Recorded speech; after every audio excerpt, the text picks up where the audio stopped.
Hey there, fans of the strange, dark, and mysterious. If you're into stories that make your skin crawl and keep you up at night, then buckle up because this one's a doozy. Before we begin, tell me, where are you listening from and what time is it there? The stories. The librarian who reopened maps after one voicemail. The voicemail hit the library phone system at 9:16 in the morning, and staff noted the time on the call sheet. The town's map room had been shuttered since 2016 for budget reasons, with the keys sealed in a gray envelope. Rhea Calder was 38 and worked as a reference librarian, and she was supposed to weed duplicate travel guides. She liked lists and quiet projects that finished by closing time, and she intended to be home before the streetlights switched on. She opened the staff mailbox for routine messages, and the new voicemail had a subject line that looked wrong. The timestamp matched today, yet the voice sounded grainy and old, like cassette tape found in a hot attic. The caller sounded rushed but clear, and he used a steady dispatcher tone that carried through the static. He said the emergency detour map in the bridge packet had its north arrow wrong, and the depot road turn would strand drivers. He named 2 intersections locals would recognize, and he said the paper copy got flipped during a late-night duplication. He asked whoever heard this to check the flat files in the public map room, and then he hung up fast. Rhea paused because the library was planning a small display for the bridge reopening next week. The town crew wanted visitors to see old blueprints and printed maps, and the staff had quietly promised to unseal the room. She replayed the message and wrote down every location, and she typed the intersections into the library catalog notes. The bridge packet sat behind the desk in a manila folder, and she slipped the detour sheet out with a quiet tug. The detour looked normal at first glance, and the label fonts matched the county style guide.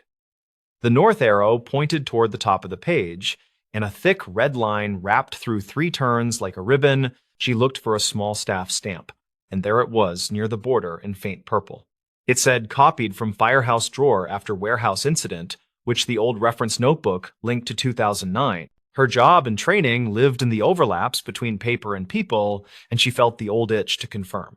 The warehouse incident had clogged the streets for days, and archived calls reportedly mentioned bad directions at least twice.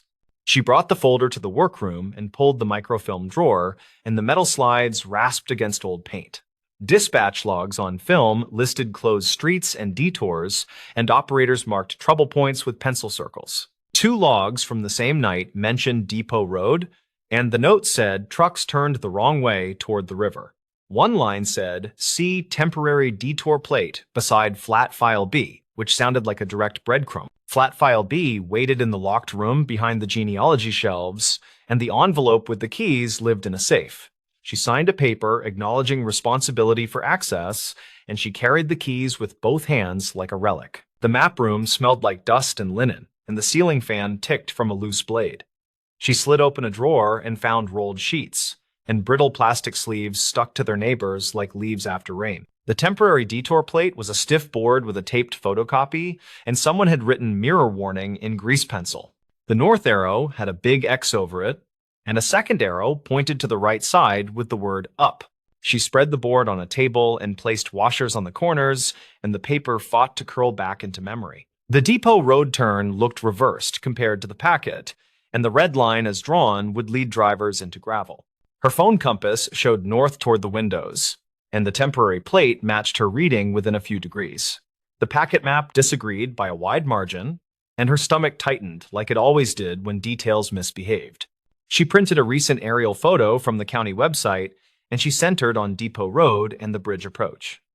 A water tower shadow ran northeast by the clock, and that matched the plate, but not the packet. She called Tomas Brink, who was 54 and ran maintenance, and she asked about the packet source. He said a volunteer scanned old map holders in the spring, and staff patched labels onto the county base. He remembered a late-night copy job at the firehouse during the warehouse week, and he thought someone flipped a master. He had no hard proof, but he told her to talk with a retired cartographer who lived near the marsh. The cartographer was named Lyda Morell, and she was 71 with careful eyes and a faded canvas jacket. Lyda said she had drawn the original emergency plates on Mylar, and she always sketched north as a small star. Lyda remembered the night the plates went missing, and she spoke like a teacher marking a board after a test. The firehouse copier worked only on the legal tray that night, and someone fed the plate upside down, then pressed copy twice. Lyda said her handwriting on the board looked like her early notes, and she pointed to the grease pencil word up. She kept a photo from that week that showed 2 volunteers holding the board outside, and the sun angle matched. Rhea asked if the board ever returned to the library, and Lyda shrugged like she had told this story several times. She said yes, the board came back 2 days later, and someone tucked it into drawer B and shut the room. Rhea documented everything as if the board could grow legs and escape, and she wrote dates beside each step. She took photos of the board and the packet, and she copied the microfilm lines, and she initialed each printed page. The voicemail still bothered her, because the timestamp said today, yet the content smelled like an old headache. She checked the library phone system logs, and a vendor note explained a recent server migration for stored voicemail. An alert said a batch of delayed messages had been flushed to mailboxes, and the explanation used dry language and disclaimers. She asked the vendor to search for the caller number, and they returned an old service name with a billing code.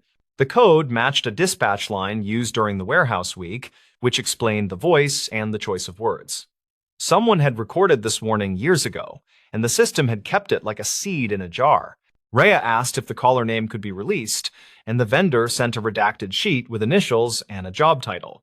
A local news archive matched the initials to a night guard who reportedly died of natural causes in his parked car. The guard had phoned the correction before the medical event, and he had tried to reach any desk that could fix the map. His message never reached a human while the roads were jammed, and the bad copy camped in a drawer. Rhea brought her notes to Tomas, and he carried the folder to a brief meeting with the town clerk. The clerk asked for confirmations and a plan, and Rhea offered a clear sequence that would be easy to retrace next year. Step 1 was to treat the packet map as untrustworthy and to replace it with a fresh export from the county base. Step 2 was to reconcile the arrow with on-site compass readings and to annotate with the date and the staff initials. Step 3 was to scan the temporary board and let the grease pencil speak and to place its image in the appendix.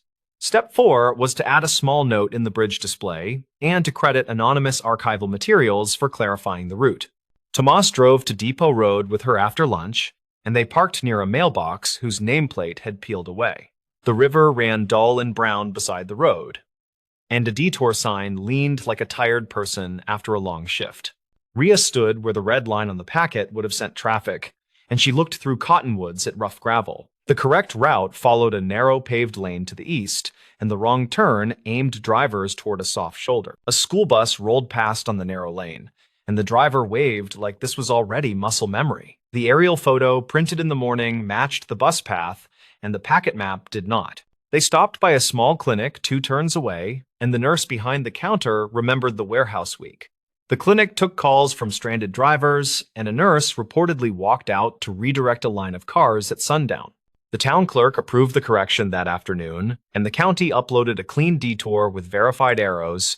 Tomas signed off on new signs, and the bridge crew shrugged like this was just another Tuesday with wet concrete. Rhea asked for permission to open the map room weekly, and the clerk looked toward the budget with a careful tilt. The request had no funding yet, but the clerk liked the argument that open rooms produce fewer expensive mistakes.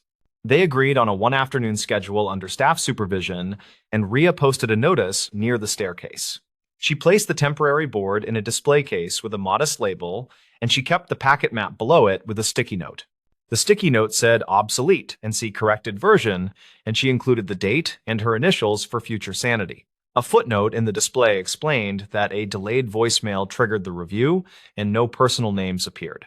At the reopening of the bridge, the mayor shook hands and cut a ribbon, and the appetizers ran out fast. Drivers moved through the new approach like water down a smooth bed, and the detour signs wandered into storage.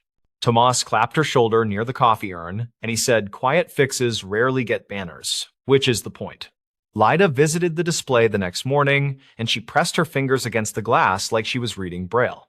Rhea listened to the old voicemail one more time, and the voice had that tired confidence that comes from night work. He had said, please check the flat files, and it felt like he was speaking across a hallway rather than across years. On her desk, she kept a small notebook with 3 lines that she repeated when projects became slippery. Write down names of things as they are used, compare them to how they look on paper, test the direction with the sundae. She added a 4th line in light ink to mark the lesson that felt both new and as old as maps. If a voice says the arrow is wrong, open the drawer before the parade trucks roll and the cameras arrive. In the months that followed, the room gathered quiet visitors, and the fan still ticked, but less often after tightening. Folks brought rolled plats from garages, and Rhea labeled them carefully, then scanned and returned them with fresh sleeves.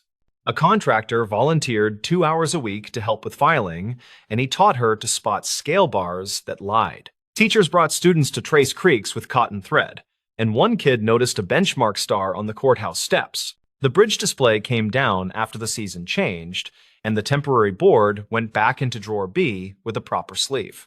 A small typed note inside the sleeve told the story in 12 lines, with dates and initials and measured claims. It said a voicemail arrived and matched earlier dispatch references, and staff verified the arrow with compass and aerial evidence. It said a clean map replaced the packet version before the reopening, and the town's roads agreed. Rhea did not call it a miracle, and she did not call it fate, because both words would cheapen 12 careful steps. She called it library work, which sounded plain, yet it held more weight now that a ribbon had been cut. On quiet afternoons, she stood at the window where the compass had pointed, and she felt the same small pull. North was where the light made honest shapes on paper, and where a tired voice could still find the right room. When she locked the door each week, she thought about the man who made the call, and she wished he had been heard. His warning crossed an odd gap in the system, and it landed like a folded note slid under a door. In a town where stories often arrive secondhand, the plain ones sometimes carry the longest mileage. One message, one board, one arrow corrected, and a room reopened so a drawer could be opened without ceremony. The stories. Paramedic who kept one final snapshot. The story began with a photo that shouldn't have existed. A single Polaroid, slightly overexposed, showing the inside of an ambulance during a call that supposedly never happened. It was discovered years later, tucked between the pages of an old medical manual in a small-town fire station's archive. The man behind that photo was Martin Kessler, a 42-year-old paramedic who'd spent nearly 2 decades working in a quiet coastal county. He was the kind of person people trusted instantly, steady hands, calm voice, always first on scene and last to leave. Colleagues said he never forgot a face, even from calls years earlier. That photographic memory made the irony of what happened next impossible to ignore. In late March of 2012, Martin and his partner, Dana Ruiz, responded to a dispatch from a stretch of highway north of town. A rollover accident, single vehicle, one driver, reportedly conscious but trapped. The log shows they arrived at 2:17 a.m. Weather clear, visibility decent. Everything about the report was ordinary. Until it wasn't. When firefighters reached the car, there was no one inside. Seatbelt unbuckled, airbags deployed, engine still ticking from heat, no footprints in the gravel shoulder, no sign of struggle. Dana's field notes mention Martin standing there longer than anyone, staring into the dark beyond the guardrail, as if waiting for something to move. He didn't say much on the drive back. Just, it doesn't feel right. Someone was here. The next morning, Martin called the dispatcher, asking for the driver's name. There wasn't one. The system had registered the call as civilian report unknown source. No, 911 record existed, only a radio relay from a patrol unit that later denied making it. That was when Martin started keeping a notebook part medical log, part journal. He filled it with incident details that didn't make sense, addresses that didn't appear on maps, names that changed between shift reports, an emergency call from a decommissioned nursing home that had burned down 5 years earlier. Dana joked it was his ghost file, but Martin treated it like evidence. In mid-April, station archives show him requesting a portable camera from inventory, the kind still used for accident documentation. He said he wanted backups for reports. No one questioned it. That camera became the source of the one photo that remains. On May 5th, Martin responded alone to a cardiac distress call in a residential neighborhood. The official dispatch recorded a woman named Eleanor Marsh, age 71. When Dana arrived 15 minutes later, the house was empty. No patient, no signs of struggle. Only Martin, sitting on the front steps, shaking. He told her he'd just finished chest compressions, but there was no body. That evening, he turned in a sealed envelope to the station chief. Inside, a single Polaroid showing an elderly woman on a stretcher inside the ambulance. Her face pale but peaceful, IV line in her arm, heart monitor reading a steady rhythm. The timestamp on the photo matched the call, yet no hospital in the region logged a patient by that name, and the ambulance's GPS data placed it in the station lot at the time. For weeks, the department treated it as a data glitch, a wrong timestamp, maybe a mistaken upload. Martin, however, stopped taking calls entirely. He used his accumulated leave and disappeared from the rotation. Dana later said he'd started visiting the county records office, spending hours looking through missing persons reports from the 1990s onward. According to the clerk's statement, he requested files on one case repeatedly, a local woman, 71 years old, who'd vanished from her home in May of 1996. Her name, Eleanor Marsh. She'd been last seen the same week a younger Martin had begun his EMT training in that same county. What tied them together came from an old photograph Martin found in the file. It showed a group of EMT trainees standing beside a vintage ambulance. On the far left, a younger Martin smiling awkwardly. On the far right, a woman in a white nurse's uniform, Eleanor, back when she'd volunteered with the training program. Her sudden disappearance had never been solved. The case quietly closed after 3 years. The evidence stacking grew stranger. In late May, an internal audit found Martin had accessed archived radio frequencies from the old dispatch system equipment retired in 1999. He'd been trying to trace the source of that first mysterious accident call. Logs showed someone or something still transmitting on that outdated frequency once every few nights, always repeating the same brief phrase, "medic en route." By early June, Martin returned to work briefly, though he looked exhausted, his once steady hands trembling. He told Dana he thought the woman from the Polaroid had been trying to reach him for years, that all the phantom calls were echoes of old emergencies, looping through time until someone finally answered. She begged him to take time off again, but he refused. "If I stop listening," he said, "they'll stop trying to come home." The last confirmed sighting of Martin Kessler was on June 15th of that year. Surveillance footage from a rural gas station shows him fueling the ambulance alone, headlights off, before driving north toward the old highway. The timestamp reads 2:17 a.m., the exact minute of the original rollover call. 3 days later, the ambulance was found parked beside a defunct rest stop, keys still in the ignition. The driver's side door was open, the radio turned to static. In the back compartment, responders discovered a single Polaroid camera lying on the gurney. It contained one undeveloped sheet of film. That image was later processed by the state lab. It showed the inside of the ambulance, empty except for a stretcher, with 2 folded paramedic jackets placed neatly side by side.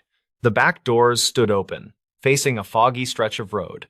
The official report labeled Martin Kessler missing, presumed deceased. No further transmissions were logged from the old frequency.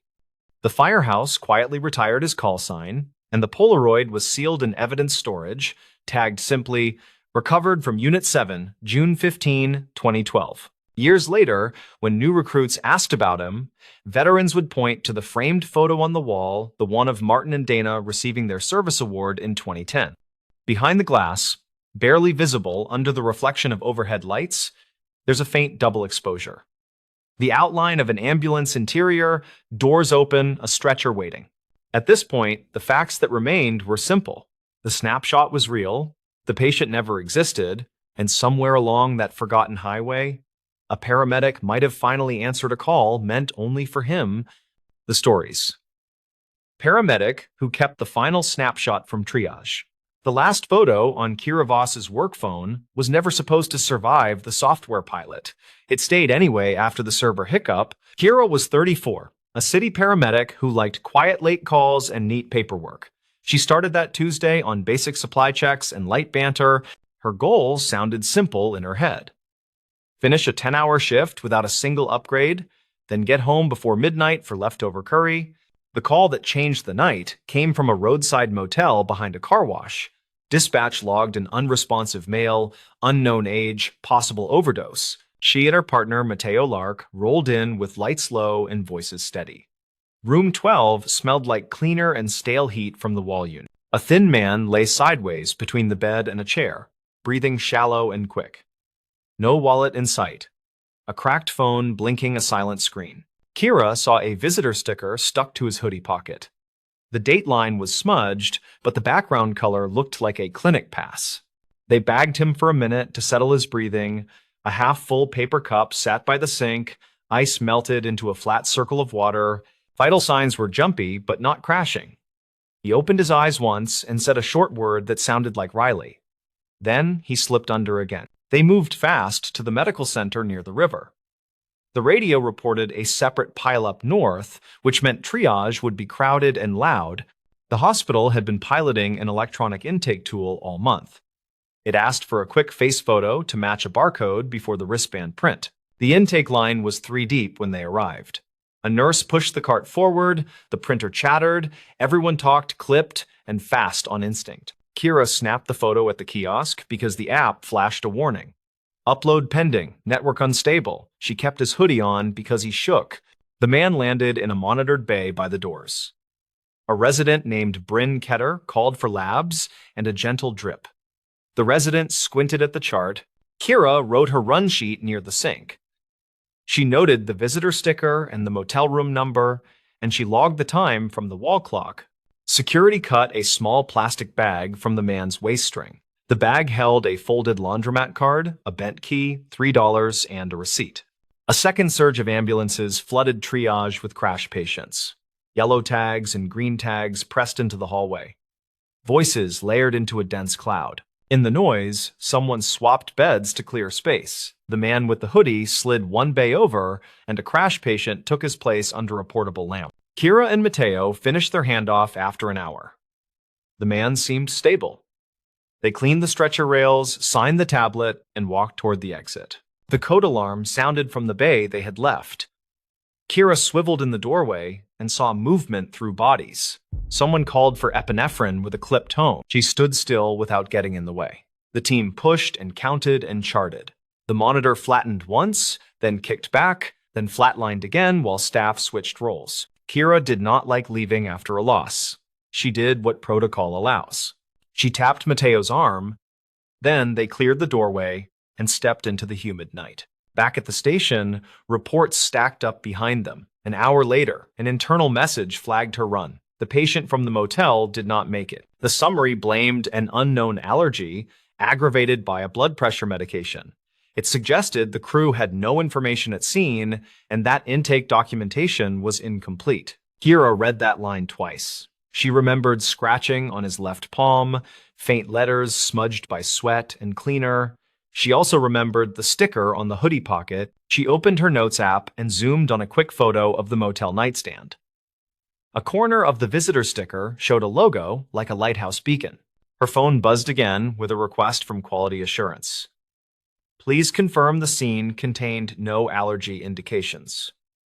Please confirm no wallet or tags were found. Kira typed careful answers. She wrote that the scene had no formal bracelet, but there was writing on skin and a clinic sticker with a date line.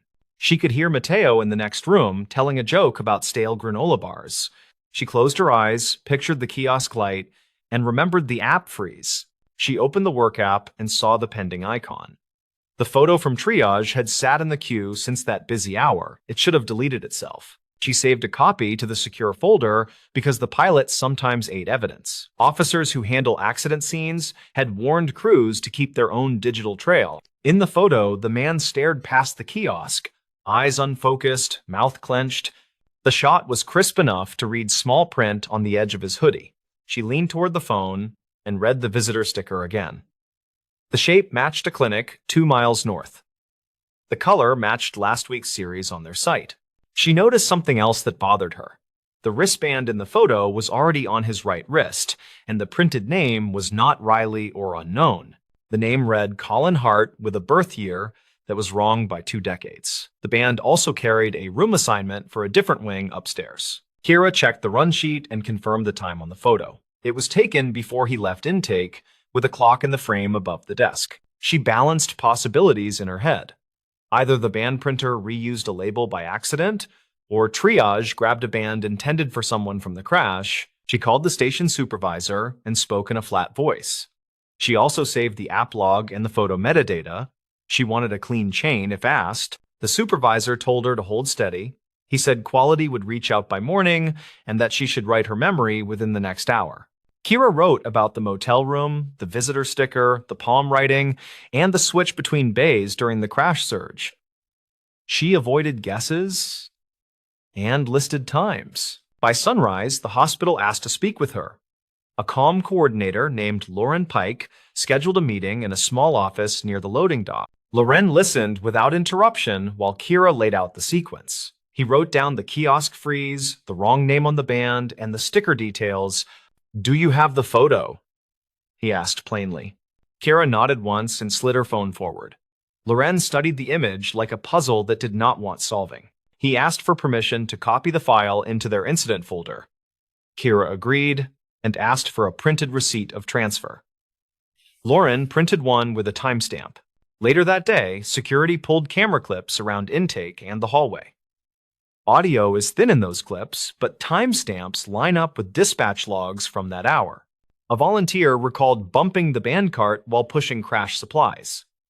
The cart carried 2 stacks from different printers. A stack fell and another stack landed on top. A nurse remembered seeing a resident hand off a half-printed band to clear paper jams.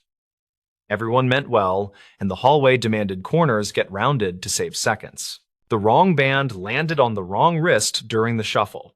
The allergy field below the name read none, and the medication plan followed that value at speed. The palm writing found in the photo said lisinopril with a shaky loop on the L. That writing matched a pharmacy warning card found later in the discarded bag. The path to his name was still unsolved. The wrong band had masked his identity, and the motel room registry carried a fake first name paid in cash. Kira and Mateo stopped by the motel between calls and spoke to the clerk. The clerk remembered the man because he had asked for late checkout and offered a 10. The clerk described a quiet talker with a careful way of folding receipts. He said the man asked if the clinic across the highway took walk-ins on Sundays. Kira asked if he had left anything behind. The clerk pulled a small envelope from under the counter and handed it over. Inside was a second laundromat card. The card carried the same punched pattern as the one from his bag. A faded stamp showed a cartoon lighthouse that matched the clinic logo from the sticker. Kira wrote the clinic name into her notes and searched internal contacts for a social worker who knew someone there. Network rules can sometimes solve what computers cannot. By evening, a social worker faxed a staff list with a first name that matched the word Riley from the ambulance. A receptionist there recalled a cousin who visited often. The cousin lived near the rail tracks and had shared rides with a man named Rail Hinton. That name pulled a match from the clinic immunization folder with a phone number. The number reached a sister on the 3rd ring. She had been calling hospitals all day without luck. She cried once, then steadied, and asked for straight answers. Kira gave the sister the number for Loren and the case coordinator. She explained that the hospital would confirm identity through records, and that she would share what she could. The sister described Rael as a careful man who wrote allergy reminders on his hand while saving for new glasses. She said he kept every receipt because he lost a wallet once. She also said he used visitor stickers as bookmarks. He picked them from clinic bowls like candy, because ink on paper made him feel less small. The hospital identified him formally by evening, using clinic records and a dental chart from an old file. The visitor sticker linked the timeline to a specific morning. The report shifted. Instead of blaming a vague, unknown allergy, the document focused on a band cart process and a printer override protocol during surge conditions. Quality assurance asked to keep Kira's photo, which showed the wrong band before bedside orders fired. Her pending upload had turned into an anchor for the timeline. Loren thanked her in a quiet hallway near the vending machines. He said the photo mattered because it caught a small truth at the exact right second. He also said the hospital planned a training session with a new rule. Wristbands would be applied only after a complete scan and a spoken name confirmation. Kira asked about the visitor sticker and the laundromat card. Lauren said the family had seen those items and that they were grateful for the detail and care. There was a final meeting about the phrase kept photo because the tool policy warned against storing faces. Lauren documented the server failure and the pending icon. He wrote that the photo had been preserved to support timely reporting during a pilot outage. He signed the form with a date and left a copy in her file. Mateo teased her gently about her habit of triple-saving things. He said she was a walking archive with a neat ponytail and an allergic reaction to loose ends. She laughed, then stood quiet for a breath. She thought about the palm writing and how small a warning can look when a hallway feels crowded. Weeks later, a new kiosk arrived with better network checks. The printer trays carried bold labels, and volunteers learned to stop and verify whenever carts bumped. Kira kept a printed run sheet from that night in her desk. The sheet had her small notes about the lighthouse sticker and the ice in the cup. An instructor asked her to teach one class for new hires. She told them about the photo and the band, and the way tiny signals can vanish under noise. A student asked how she remembered so much. She said she wrote on index cards, and she made little recordings after calls while the radio was still warm. The sister sent a letter with a simple line. "Thank you for noticing the sticker." It made the phone call shorter, and it made the goodbye kinder. Kira folded the letter into the run sheet and closed the drawer. She washed her coffee cup, then walked outside to breathe the late shift air. The city sounded like a distant fan that needed oil.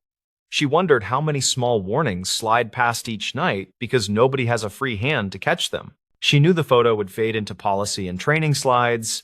She also knew that a single clear frame can hold a hallway steady when clocks feel slippery. On quiet nights, she drives past the motel on her way home. The neon still flickers, and the car wash still hums across the frozen curb. She thinks about the visitor sticker and the lighthouse logo.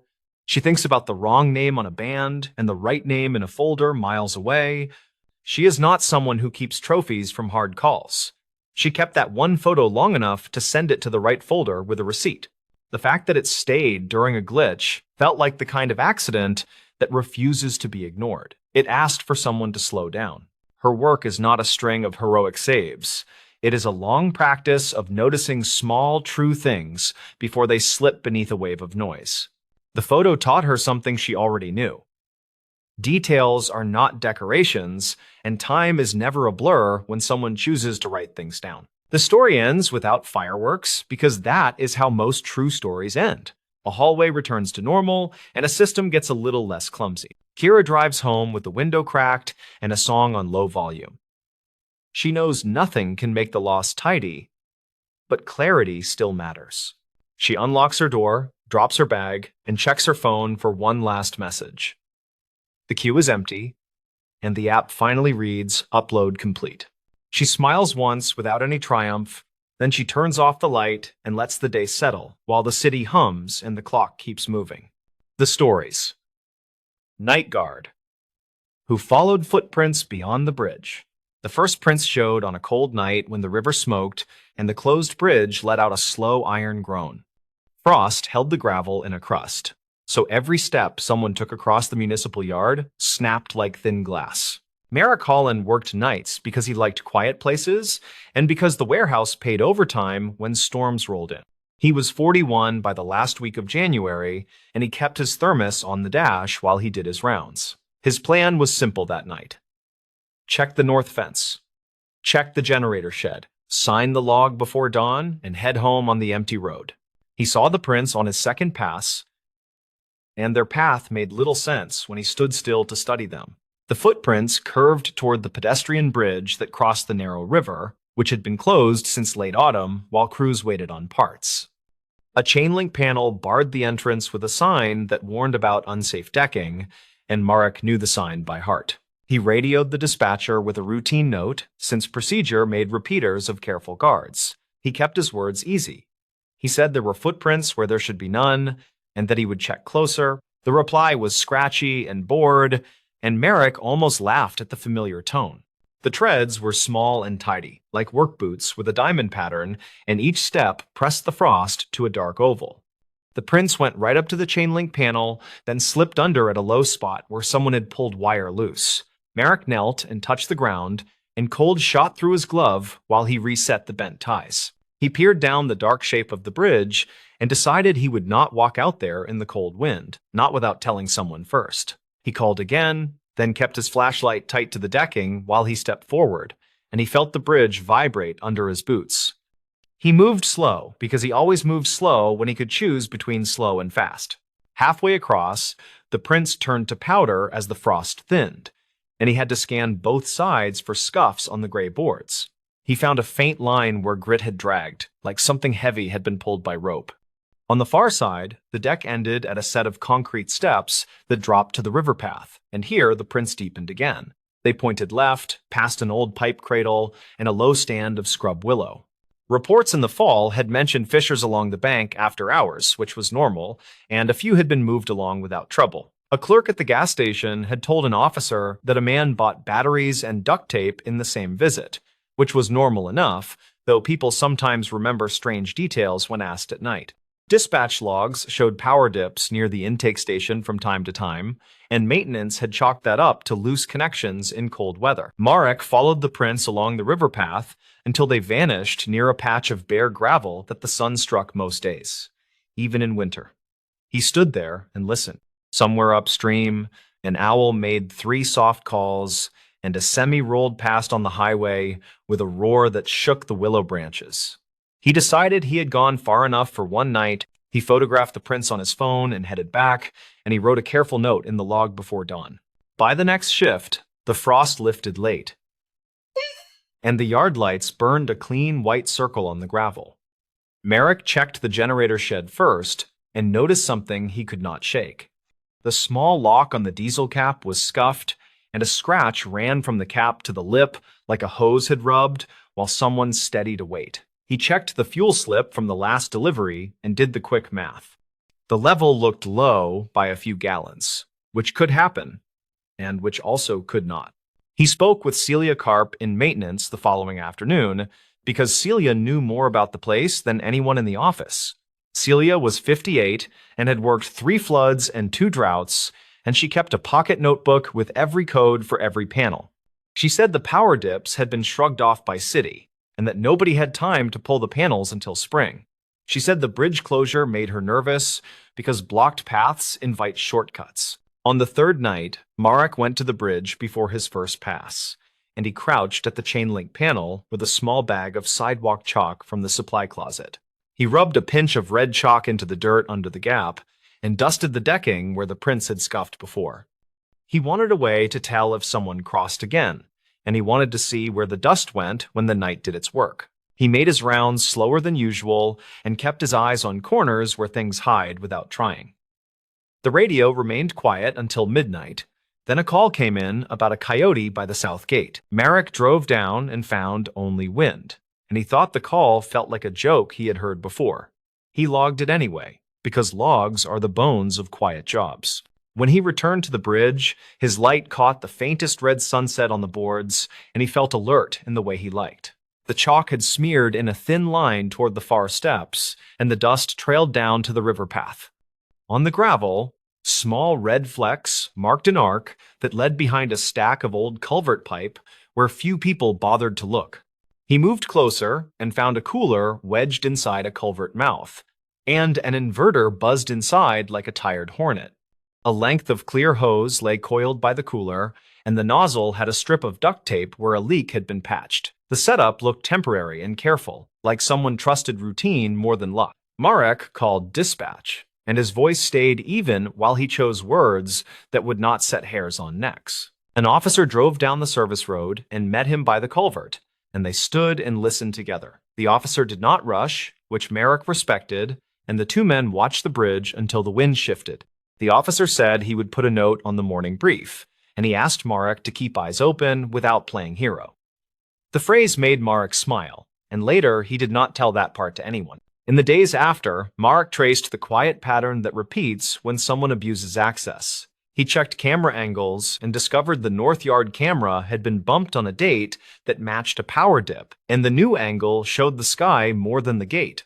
He opened the back of the housing and found 3 screws missing, which was always a tell. He measured the footprints with a scrap of tape and got the same length each time, which told him the walker was careful with steps or else was one person always. He walked to the diner 2 blocks away during the afternoon and chatted with the cook named Huxley, who knew every vehicle that rolled through after midnight. Huxley said a man in a dark jacket sat late 2 nights a week, always with a single cup of coffee and a pocket radio on the booth seat. Huxley said the man tipped exact change and left when the freight trains crossed the river, which happened near the time Marion Street patrol cars swapped shifts. At the yard, a temporary guard from an agency had been filling 2 nights that Mark traded away for overtime on weekends.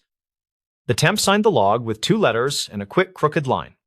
The initials were H and P, which matched about 1,000 people and which could match none. Merrick did not care for suspicion as a hobby, yet he did not care for coincidences when fuel levels fell in quiet inches. He sat in his sedan before shift and went through old notes in his glove box where he kept manuals and photocopies. A contractor named Deacon Varelli had lost access in 2017 after a billing fight, and his crew had worked the intake station on that very river path for years. Merrick wrote the name on a small card, then tossed the card at once, because names can lead you down the wrong hall. He kept his attention on the temp schedule instead, and he compared logs against the chalk nights and the reported coyote calls. On a dry Tuesday, red chalk showed again on the gravel, and the cooler in the culvert had moved 2 feet, which looked like a nervous person trying to outsmart the obvious. Marek called the non-emergency number and asked for a quiet presence, and officers waited with their lights low behind the old salt shed. Marek did his rounds with wide loops and checked his watch without seeming to check, and he waited on the near side of the bridge by the chain link panel. A figure came over the crest like a shadow that had business, and the boots set down in precise little ovals. The man wore a dark jacket with reflective piping like the agency issued, and he carried a duffel that sagged from weight. Merrick stepped forward and kept his light on the ground, and he spoke steady without trying to sound like an actor. He said the bridge was closed by order of city, and he asked if help was needed. The man froze and looked left toward the culvert, which told Marek the only thing he really needed to know. The officers stepped from behind the shed, and everything stayed dull and true from there. The duffel held a 12-volt pump, a power bank, and 2 hoses cut to different lengths. The cooler held the inverter and spare tape and a stack of empty hand warmers, which can keep batteries alive just long enough between dips. The generator diesel cap carried the same tape residue as the hose, which tied the loop neatly enough for any careful mind. In the report that later circulated, details sat plain without flourish, which is how such documents talk to the world. The temp guard was named Harley Pruitt, age 36, and he had worked a roster of small night jobs that rewarded boredom more than skill. Archived calls showed he had reported animal movement at the south gate on the nights when the pump likely ran, which kept eyes away from the river path.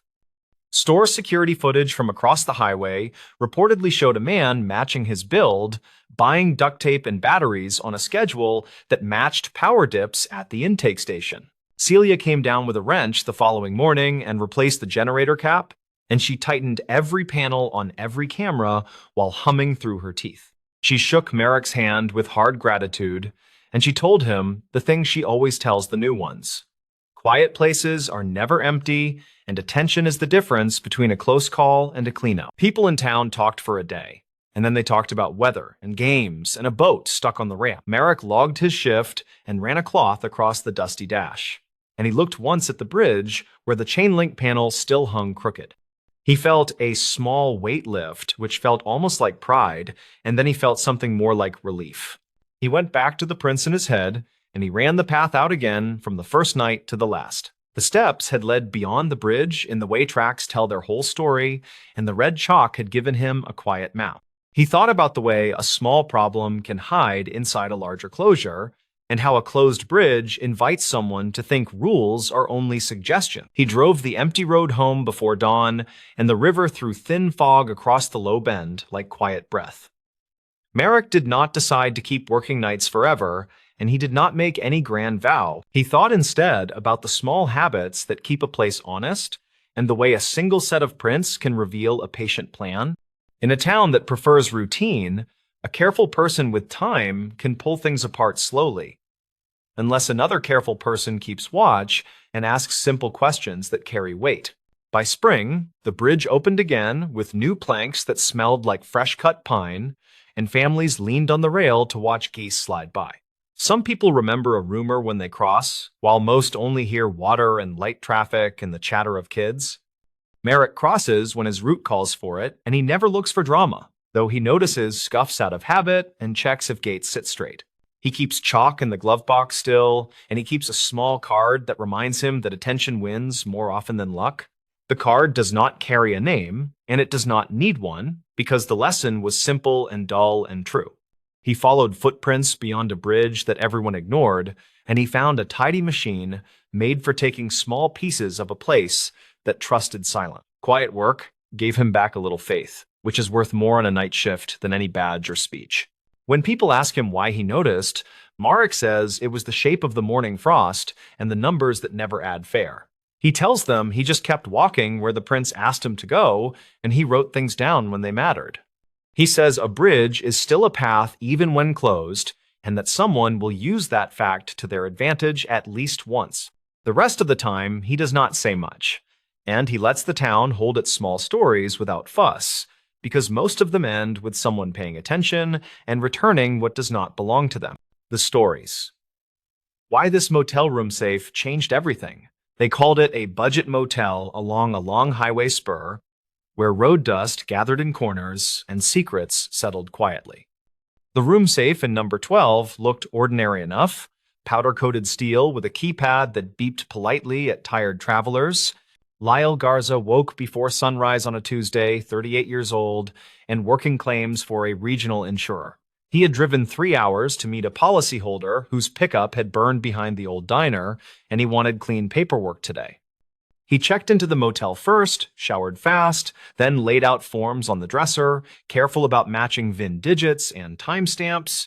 His plan was simple: wrap the inspection before lunch, then circle back for photos and voice notes after the truck release. He liked driving while the day still felt open, and he told himself the assignment would be routine and forgettable. It had been forgettable until the manager knocked. 2 quick raps, then a pause heavy enough to make him frown. Mara Quintero stood in the doorway with a clipboard, 34, managing rooms and payroll while raising her nephew after school. She asked if he had heard the beeps from the safe, because front desk saw brief power spikes last night. Lyle said he had not used the safe, and she nodded, eyes moving toward the keypad like someone checking a stove twice. Maintenance had logged an odd complaint the previous afternoon. Reportedly, a guest in 12 claimed the safe ate his wallet. The man left before checkout, promising to call the card companies, and a note in the margin said possible intoxication. Mara said housekeeping later pulled the bedding and found a small metal tool near the baseboard. Lyle picked up the tool carefully with a tissue, a thin square of steel with a notch like a feeler gauge. He set it on the desk with his forms, then opened his voice recorder, speaking in that steady tone he used for field notes. He described the room, the safe brand, the tool, and the time on the microwave clock because simple details held steady on lonely days. Mara asked if he knew how to clear the safe code since the master sheet had gone missing during renovations last winter. He did not, but he knew the trick of powering off consumer locks, which could flip hidden defaults, according to a warehouse supervisor he once interviewed. He unplugged the mini fridge, found the breaker panel behind a painting, then asked permission to shut the room briefly. They stood in the doorway while the lights flickered, and the highway hummed like a restless air conditioner beyond the lot. He waited 10 seconds, restored power, then tapped the keypad with a ballpoint, feeling silly and a little curious. The safe beeped twice in a lower tone, which he recognized from a training video about apartment lockouts, reportedly used by traveling warranty teams. He tried a factory code that someone had once mumbled during a fire inspection, and the safe chirped, green light winking. The door opened an inch against a sticky seal, and Mara let out a nervous laugh, surprised and worried in equal measure. Inside sat a clear zipper pouch with a folded receipt, a motel keycard from another town, and a small black voice recorder. He found a driver loyalty card attached to the receipt, and he read the printed name softly without repeating it twice. The dates lined up with last week in neat columns, and the purchase list looked like roadside dinners between midnight and 2. He asked Mara if the guest from yesterday had paid cash, and she nodded, then reached for the phone to check archived calls. The front desk handset kept scratchy tapes by default, a habit from the previous owner who never trusted software invoices. She played a call stamped at 2 in the morning, where a tired voice asked for room 12, mentioning a late delivery, and stiffed back. Another call at 2:30 asked about vending, and a third at 4 asked if nobody would bother him until noon. Lyle switched to evidence mode, careful and methodical, letting his coffee cool while he cataloged the pouch contents. He photographed the safe before moving anything, then called his supervisor to report an unexpected discovery unrelated to the truck claim. The supervisor told him to act reasonably and preserve anything with identifiable information, then to keep his focus on the scheduled inspection. He listened to the voice recorder after asking Mara to stay within earshot, since 2 listeners felt wiser than one on strange mornings. The first file held roadway noise, then a quiet tone of someone rehearsing directions, same room number repeated like a sticky thought. The second file was shorter, a man saying he could not keep doing this and that she would understand once it was delivered safely. He paused to note the words safely, which felt pointed given the open door and the blinking keypad. He bagged the recorder in a zip bag from his kit, then checked the keycard from the other town, which was stamped with a lion logo. Mara recognized the chain and said there was a property 30 miles north, mostly used by truckers and medical travelers. He returned the room to normal and headed for the burned truck with his camera bag, but his plan had started to wobble. The pickup sat behind a towing yard fence, soot clinging thick to the firewall, while melted wires drooped like tired ivy. He worked the usual grid of photos, then the odometer and the cargo bed, then cross-reference with dispatch notes he had requested by email. The fire report smelled like common engine loss, not sabotage, and he felt relief settle along his shoulders as the cause narrowed. He dictated measurements and closed the laptop, then looked at his watch and thought about the safe again and the trembling voice. He felt a nudge of duty that had nothing to do with premiums, and he drove back to the motel through heat that made the road shimmer. Mara met him with a printout of last night guests, which listed an alias that matched the loyalty card name partly. The address field showed a mail drop location, familiar to freight drivers who rolled through without a fixed base. She said a long white tractor had idled near the ice machine last night, according to a neighbor who called about fumes after midnight. He asked for the neighbor number, then listened to a careful woman describe a man in a reflective jacket with a limp. She said he stayed near room 12 door, not inside, as if waiting for someone to arrive quietly or leave quickly. She heard 2 quiet knocks around 3, and a soft voice answered, then a cart rattle like someone moving luggage without wheels. Lyle opened the pouch again and noticed a handwritten code on the receipt back, 4 digits and a messy star next to it. He tried the code on the safe, and the delay light flashed, which often meant an old user lockout or a wrong sequence. He snapped a photo and lowered the door, then rolled the notched tool between his fingers, a weight that felt borrowed from someone patient. He thought about a repairman he had interviewed in 2019, who taught him that thieves love patterns more than courage. The man said patterns live in receipts, tolls, and vending logs, because tired people seek familiar sandwiches and coffee brands. Lyle searched the loyalty program website on his phone, typed the partial name and 4 digits, and got a generic profile with travel points. The profile showed recent redemptions listed by city, and he wrote them on a notepad, then drew lines between dates and approximate routes. The cities formed a loop around distribution centers, with brief pauses near hospitals and bulk pharmacy hubs according to public maps. He felt his heart step faster as the voice recorder line about delivered safely nudged his thoughts toward the quiet side of medicine. He told Mara he would drive north to the Lion Logo Motel for a quick visit, and she insisted on calling ahead politely. The clerk up there skimmed her stay sheets and mentioned a forgotten envelope last week, found under a mattress frame during turnover. The envelope held nothing when housekeeping retrieved it, but a corner showed marks from a rubber band, reportedly stretched tight. He reached the northern property by mid-afternoon, watched trucks rock gently in wind, and asked for the manager on duty. A tall man with tired eyes met him in the lobby, said a nurse had asked about a lost pouch 3 nights ago. She wore a badge from a staffing agency, spoke quickly, and left a number that went to voicemail full by morning. The manager allowed a quick look at the lost and found cabinet, which contained phone chargers, a chipped mug, 3 lanyards, and a plastic bag with an empty pharmacy sticker peeled halfway.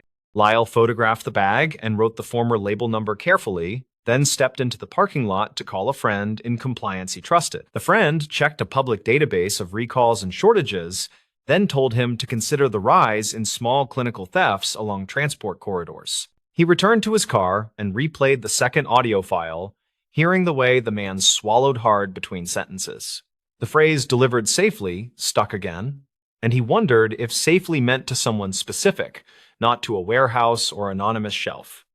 He drove back to the first motel with a plan forming, not quite a theory, but a set of steps that could either untangle or embarrass him. He asked Mara for permission to review last week's camera footage that covered the breezeway near room 12, and she agreed. The feed was old, grainy, and stamped with the wrong date, since nobody reset it after storms in 2015. Still, silhouettes moved clearly enough. And at 3:12, a figure in a reflective jacket appeared with a short, careful stride. The figure waited near the door, then crouched to slide something under, then stood fast as another figure approached from the stairwell. The second person carried a rolling cart with a blanket thrown over, which hung low enough to hide a small, cooler shape. They exchanged a short handshake, then rolled the cart toward the soda machine area, where cameras always blinked with static. Lyle paused the frame and sketched the handshake position, because small, consistent gestures tied people to habits when faces stayed hidden. He compared the notebook times to the archived calls, matching the neighbor report with the footage minute stamp nearly exactly. He folded his notes and looked at Mara, who watched quietly with the clipboard held like a shield against a sudden chill. He called the non-emergency line and asked to speak with property crimes, then explained he was an adjuster who found items in a room safe. He said the items might connect to an ongoing pattern, not a single incident, and that he was available to hand them over cleanly. The dispatcher thanked him and routed the call, and he kept his voice steady while explaining that nobody was hurt today. The detective who arrived wore a tie gone soft at the edges, a man who had seen this exact motel a dozen times. He took the pouch, the recorder, and copies of the photos, then asked Lyle to explain the breaker trick and the code attempts. He nodded at the handshake frame and said a group had moved product along back roads for months, staying under dollar thresholds on purpose. Lyle asked quietly if product meant medicine, and the detective said people cut solutions with water and resold to small clinics. In some stories, the clinics were victims with forged orders, and in others, they were partners, trying to stretch short supplies like taffy. The man in the reflector jacket likely ran deliveries for cash while hauling legal freight, which made tracing routes messy and confusing. The detective listened to the voice files twice, then looked at the loyalty redemptions and circled 2 cities with his pen. He said the phrase "delivered safely" could mean to a person at a care home who could not pay official prices anymore. The pouch might have served as a drop signal, and the room safe might have held a stopgap in case someone panicked. They took statements from Mara and the neighbor by phone, and the manager at the northern property sent a scanned copy of his notes. The detective collected the notch tool and said it was standard for bypassing cam locks, which matched a series of quiet thefts from vending. He asked Lyle to write a formal summary of his steps, meticulous and dated, and to expect a follow-up if a warrant landed later. Lyle finished the paper part in his room, breathing slow while light crept through the blinds in a warm, tired stripe. He wrote down the way the safe beeped twice after power restoration, which suggested a default that any one patient could eventually find. He wrote the route loop and the hospital adjacency, and he wrote the voice phrasing exactly because transcription mattered when memories warped. He closed his laptop and stared at the open safe like it wanted to be ordinary again, silent and blank and light. He felt that shift people talk about when routine work bends into something it has no business touching on a weekday. He thought about honest clinics, rationing doses, then about someone paying cash at 3 in the morning because a parent cried. At dusk, the detective called back and said a unit found the white tractor idling near a different budget property downtown. The driver had the same chain lanyard from the lost and found cabinet, and his phone contained notes about room safes by brand. He reportedly told officers he was only a messenger and that someone else handled actual swapping and dilution, which sounded flat and practiced. Lyle listened quietly and said he would be available if a deposition request arrived. Then he sat with the keycard on the dresser. He knew he would remember the feel of that notched tool because it had a purpose-built patience that felt personal. He knew he would remember the cheap beep of the safe and the way a single small space changed the line of his day. A week later, he got an email from the detective, brief and measured, thanking him for the timeline and the careful photos. The message said the pouch had traces of saline and a label adhesive compound common to medical packaging of a certain class. The voice on the recorder matched a man pulled over near a way station, according to dispatch logs and an archived booking photo. Lyle drove back to the motel after closing another case, and he asked Mara how business felt since the long Tuesday. She said people still stopped for highway rest, and she tightened a few procedures quietly, preferring to let small changes speak. She now kept master codes in a locked drawer and replaced 3 aging safes with models that logged attempts for a full week. They stood in room 12 a moment, like visitors paying respects to an inanimate witness that never blinked. The safe sat closed and calm, doing exactly what a box was meant to do, which felt both reassuring and strange. He signed the receipt for his stay, then shook her hand, and promised to bring better stories next time through. On the drive home, he thought about the phrase delivered safely again and how words can hide more than they reveal. He wondered how many small transactions keep the world running, good and bad, unremarkable and decisive, stacked behind quiet doors.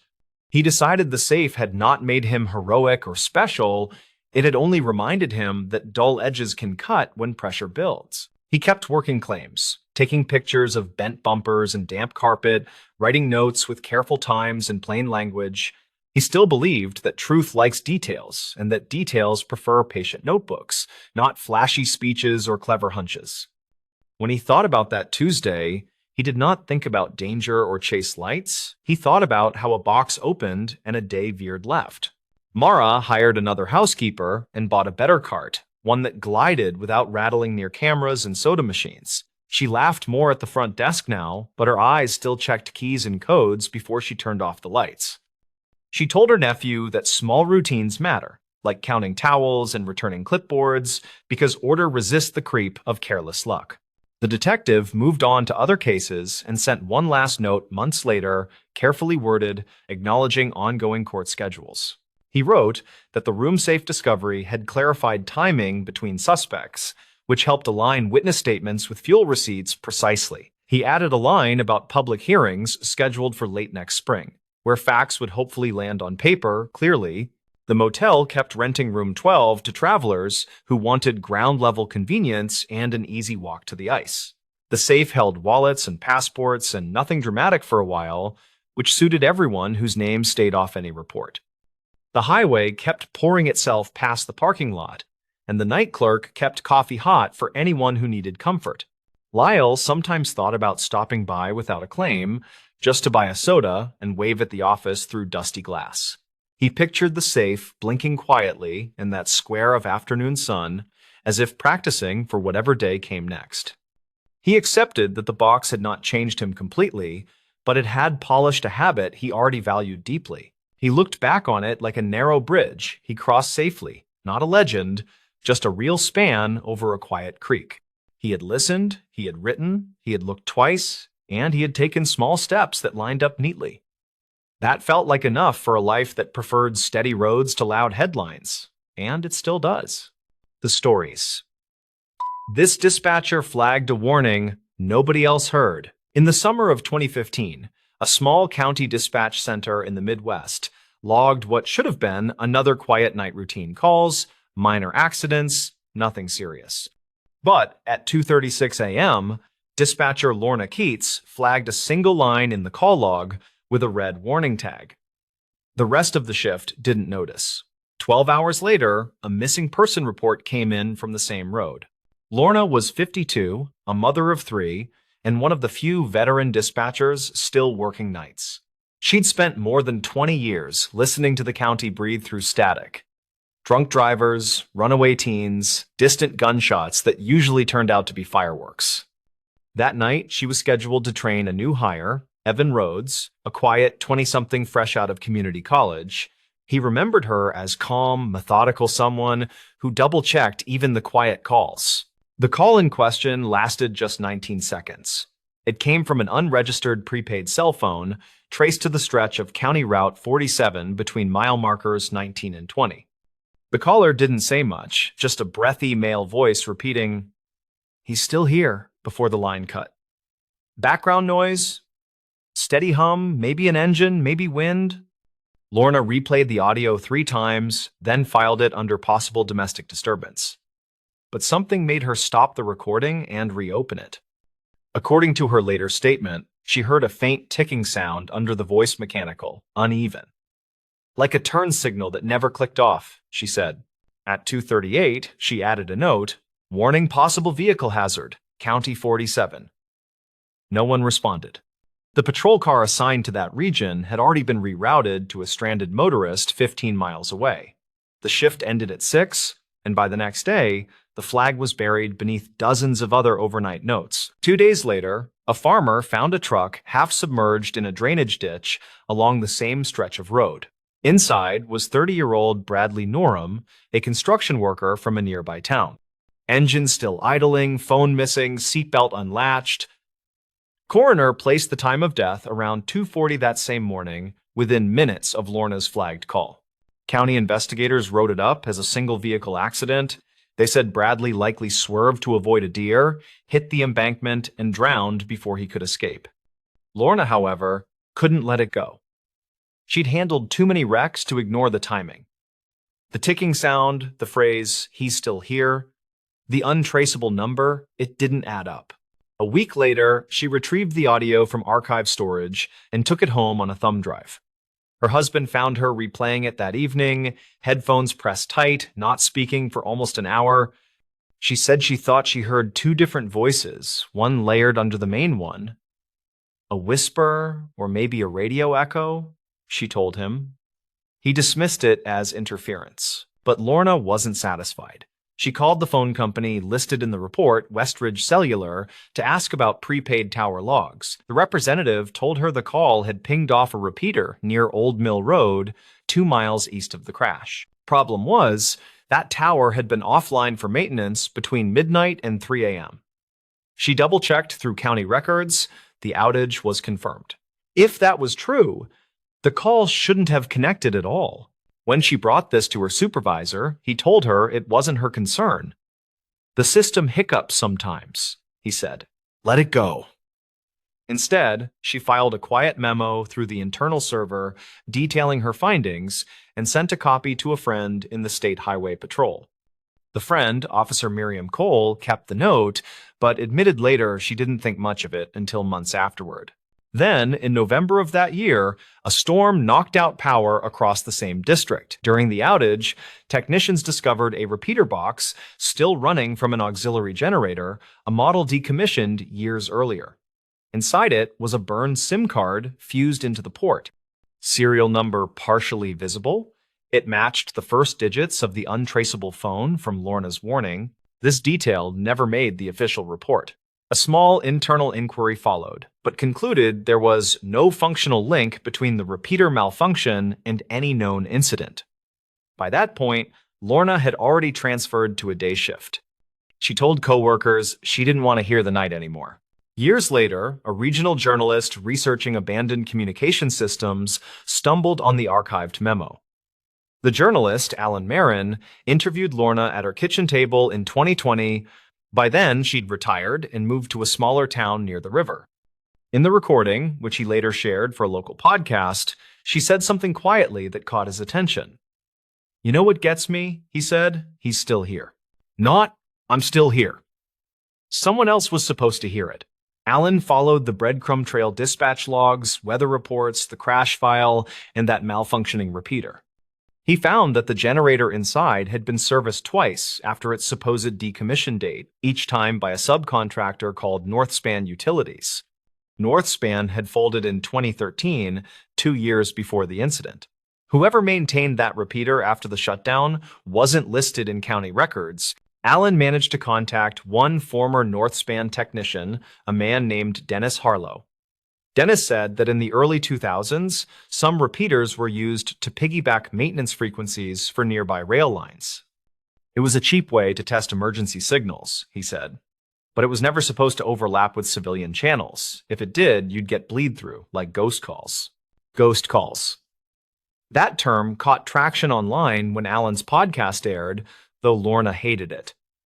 She said the word ghost turned it into superstition, not signal bleed, not malfunction.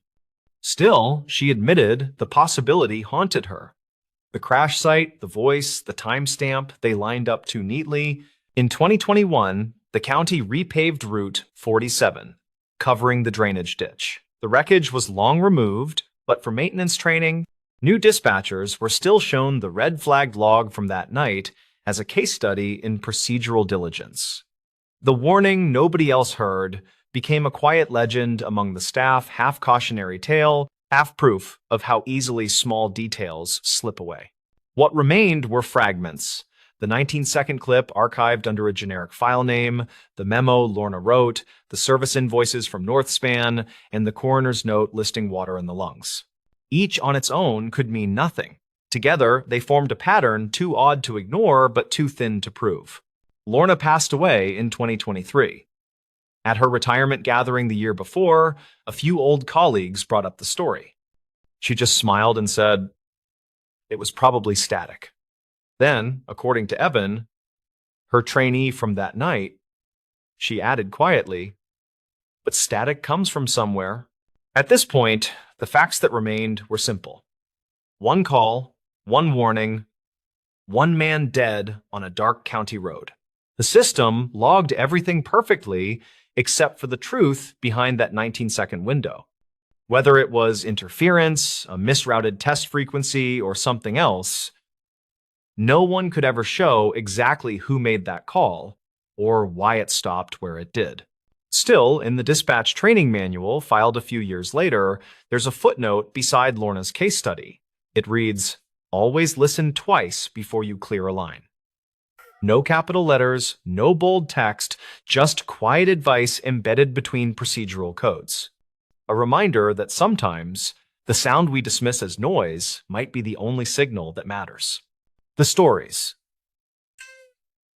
Dispatcher who redialed a night number years later. The call that woke the overnight desk never finished cleanly, and the number that hung up stayed burned into memory.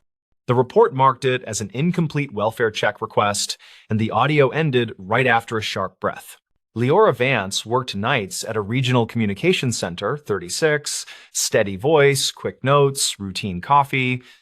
She covered a patchwork of small towns around a river, and her goal that night was simple and ordinary. She wanted to make it through the shift with clean logs, then drive home before sunrise. At 2:43, the line flashed unknown number, and a woman whispered that somebody was on the porch. The voice cracked like cold glass, and static clipped the rest, so Leora asked the normal questions. The call died mid-sentence, and the return attempt fed a busy tone that rolled like a slow alarm. Protocol said, "Log it, dispatch a unit, and move forward with the map." She sent 2 cars across county lines, and she wrote porch contact unknown female, possible prowler, audio cutout. The officers found a silent street and a door light, and the porch camera showed only a moth. The address did not match the call trace, which often happened with rural switches.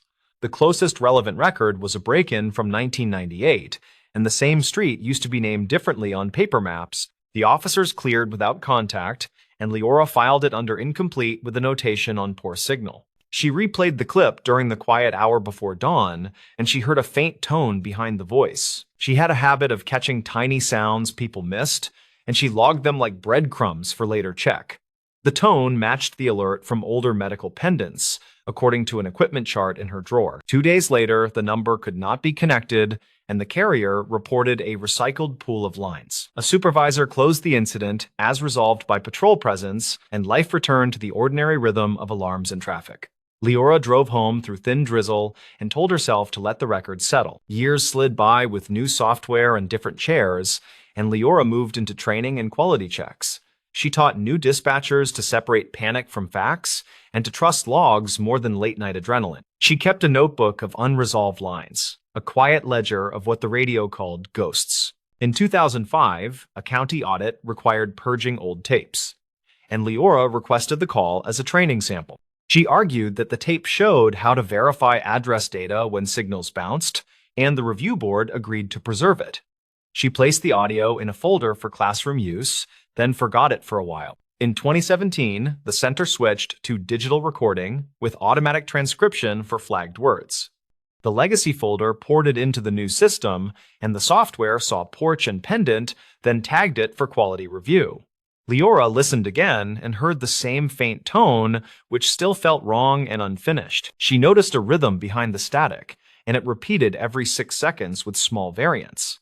A trainee suggested a smoke detector chirp, but the pattern felt too mechanical for a battery warning.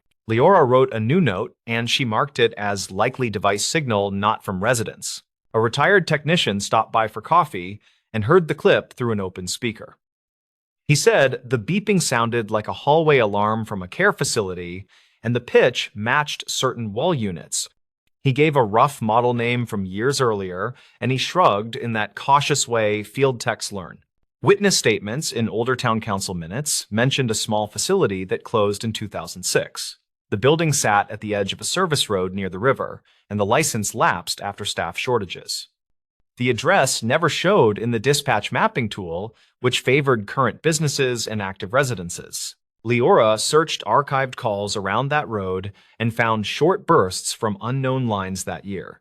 Each clip cut off before a name, and the patrol responses found nothing but chained doors and dust. A maintenance crew had watched the property for a bank, according to one officer report from Spring. She pulled tax records from the county site and found a change of ownership in 2007. The building title shifted to a holding company, which often meant redevelopment, which never came. A satellite photo showed a roof with patched squares and a light pole that leaned toward the access lane. The night number from the porch call mapped to a carrier block once used inside institutions. A policy note in an old binder described internal extensions that could overflow to outbound lines when certain failsafes trip. It was not proof, but it lined up with what the technician had described over coffee. She visited the records room on her lunch and requested dispatch logs for that road after 2006. The clerk pulled a slim folder with dust, and the sheets listed trespass checks requested by neighbors.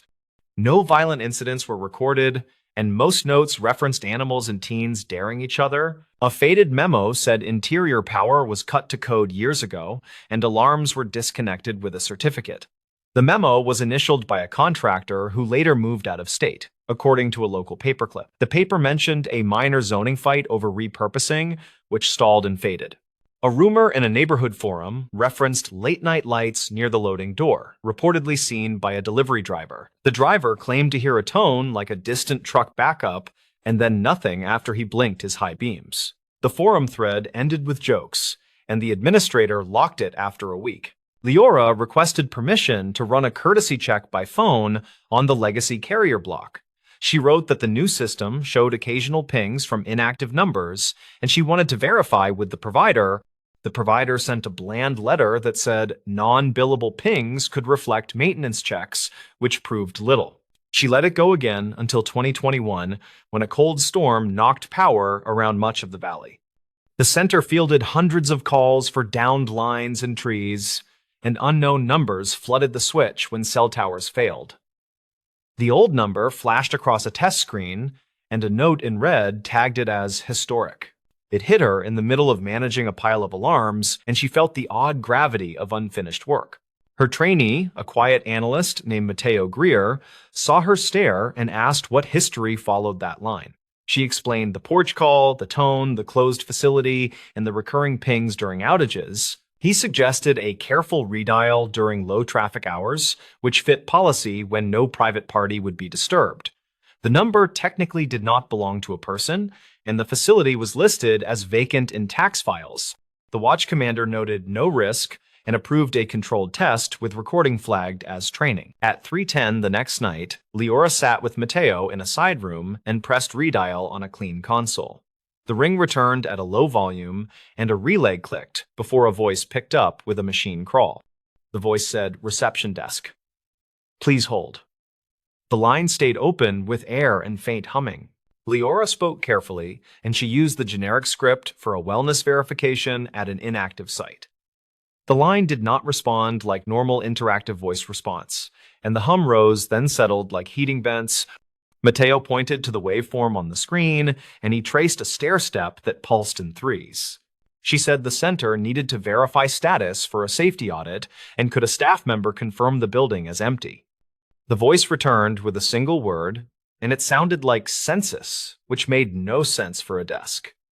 The hum changed to a thinner tone, and something clicked like a phone being set down. They stayed quiet, and a tiny echo carried an off-room sound that resembled elevator chimes. The building never had an elevator, according to the old permit in the zoning files, which listed 2 floors only. The chime could have been something else, or a bleed from another source through a carrier trunk. The call lasted 2 minutes, and then a hard click ended it with no final acknowledgement or goodbye.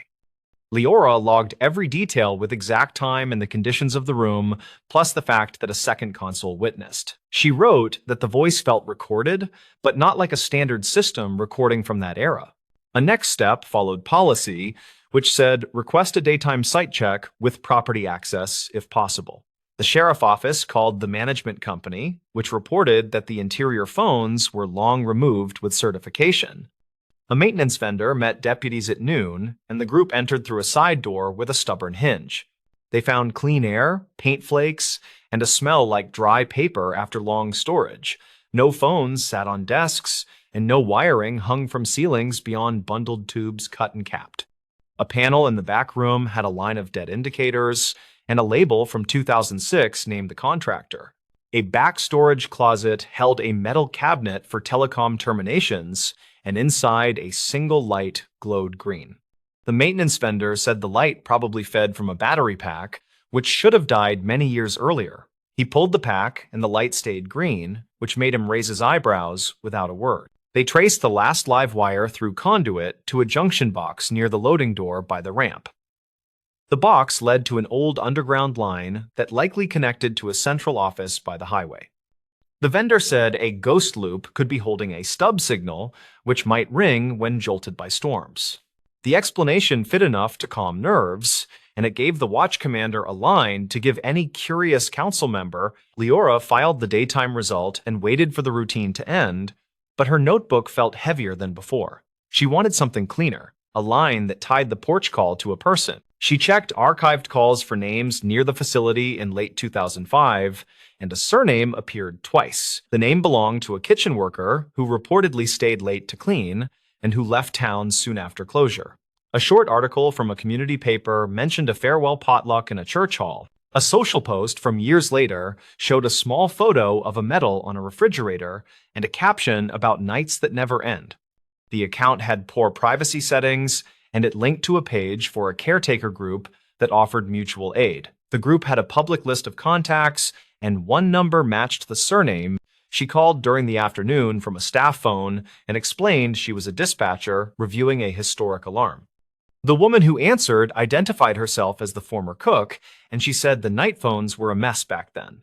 She remembered plugging a line into a wall to ask for help during a snow night, then hanging up fast. The year matched the period before closure, and the memory included a porch light that never switched off correctly. The cook said a hallway alarm sometimes tripped when wind hit the wheelchairs stacked near an exit door. She said a pendant kept calling the desk after the resident moved, and staff joked about it. Leora asked if anyone had used an emergency night number taped under a desk, and the woman hesitated, then said maybe. She said an old laminated card listed a direct outside line for after hours when the main switch froze. She added that the card got lost during a water leak, and the sticker glue ruined 2 drawers. The detail matched a photo in the zoning files that showed bubbled plywood under a window near the desk. The water issue provided another path for odd faults, which could keep a line limping and ring when power fluctuated. The cook promised to look through an old box for any scraps, and she promised nothing more. Days later, an envelope arrived addressed to the center with no return, and inside lay half a laminated card. The text read, "Night number for direct line. Use only if house phones fail." The bottom showed 6 digits with 2 missing. The plastic edge was cracked, and a brown stain cut through the second line. Leora held the fragment near the recording console and felt the story settle into a shape that made sense. The porch call likely came from a staffer trying to poke through a dead switch, and the tone was the hallway alarm. The number carried forward through bureaucratic leftovers, and it rang when the storm hit the loop. She still needed the humane piece. The person whose whisper said someone was on the porch that night. She checked weather records for a cold snap that matched the reported snow night, and the timeline met the audit note. A dispatch log from the same week showed a trespass call at a different address with no contact. The officer who filed that trespass had retired to a nearby town, and he answered his landline on a sunny afternoon. He remembered a night when snow fell like ash and radios kept picking up carrier noise. He also remembered stopping near the old facility entrance, then leaving after seeing only footprints of a stray dog. He did not remember any porch lights, but he said the small homes nearby sometimes used helper bulbs that never slept. He also said staff from the facility used to walk to a bus stop at 4 in the morning after night shifts. The whisper could have been a staffer leaving alone, worried by a shape on the ramp. The theory fit and did no harm, and it honored the boundary between records and stories. Leora wrote a final entry into the training file, and she summarized the chain of evidence with careful language. She used reportedly, and dispatch logs and witness statements, and she added the laminated card as a scanned appendix. Before she closed it, she redialed the night number one last time to satisfy the part of her that wanted symmetry. The line clicked into a dead tone for 3 slow breaths, then released a single chime in silence. She sat still, then pressed stop and saved the recording with a title that matched her steady heart. She did not post about it, and she did not share more than the classroom frame. The work of nights is often this quiet, a puzzle solved just enough to let people sleep. On her drive home, she watched a porch light fade behind a tree line and let the road carry the rest away.